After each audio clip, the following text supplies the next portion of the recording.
Hey everyone, it's Brett from Hope to Prosper. I'm here at Sea Summit today and going to take a walk with Bailey and my wife, and we're going to talk about today's subject, which is going to be traveling on a budget in retirement. I decided to record this on a voiceover because the wind was howling and it was affecting my microphone, and then also there was a lot of road noise. And there was also a lot of people walking around, and I didn't want to look like the dork talking to myself. So anyways, let's start with the subject. I have a pretty aggressive bucket list that I want to accomplish, and it's specifically a travel bucket list. And I want to go to all 50 states, and I've been to 30 so far, and I'm going to go to 2 more this month. I'm going to go to both Carolinas. I also want to go to 40 of the 56 national parks, maybe more if I could fit it in. And I also want to go to 25 destinations, and I've gone to about 8 of those so far. Some of those are domestic, and some of them are international. Obviously, the international ones are very expensive compared to just driving around up to Yosemite or whatever. We walked all the way around. We can go back to the car if you want. Okay.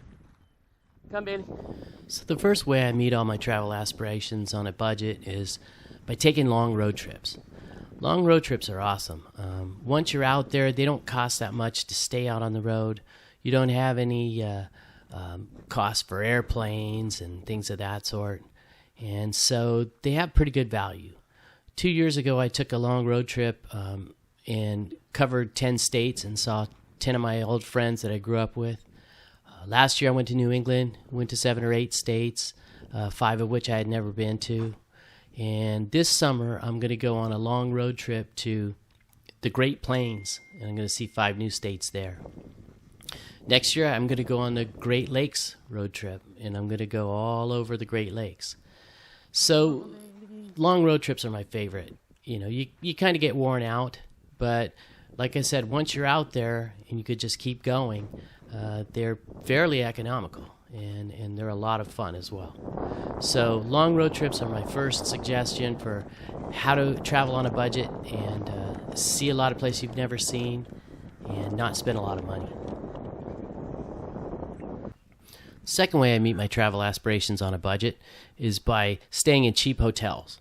I'm a Hotels.com Gold member, and I've been using them for years, and I just line up a bunch of $80 to $100 hotels almost everywhere I go. I can switch them around if I have to, or cancel them or drag them out, and it just makes a lot of sense. You could stay out on the road for a long time if you're staying cheap. And I'm not really a resort guy anyways. I generally, once in a while, I stay somewhere nice, like if we're in Hawaii or something. But in general, I like to stay cheap hotels, stay on a budget. I'm not even going to stay in them that long. I usually just crash out on them, get up, take a shower, and then hit the road again. So I don't waste a lot of money on hotels. The third thing I like to do is using the Fare Saver calendar on Southwest.com. Basically, if I have to fly somewhere, what I do is I put in the dates and the times, and then I click on the Fare Saver calendar, and I can see the fares for the entire month all in one picture, and I can decide which days are cheapest to fly and which days are cheapest to come back. That saves me a lot of money on airfare. Since I'm semi-retired, I can leave on a Tuesday and come back on a Thursday and, maybe save $400 or $500 on a round-trip flight. So the Fare Saver calendar on Southwest has just been a huge money saver for me. Another thing, the fourth thing, is I'm a thrifty car rental member. By the way, I'm not sponsored by any of these people. I'm just telling you how I travel on the cheap. I'm a thrifty car member, so I can not only do I get points when I rent thrifty rental cars, and they're pretty much the least expensive usually, I can get my wife on the car as a driver for free, and I don't have to pay extra for her. Plus, the rental car counters all try and upsell you. When we were in Maui, they were trying really hard to get us to rent a convertible and a bunch of other stuff, and the rental cars were already crazy. Instead, you just get to walk right to the counter right to the car, and you don't have to put up with the counter and all the things they're trying to upsell you with. The final money saving tip is to book early. I usually book my airfare and my hotels and stuff months out. I find two things. First of all, if you book everything months out, it's generally cheaper than if you wait towards the last minute, unless you go standby or something crazy like that. And second, you have a lot more choice, especially like with hotels.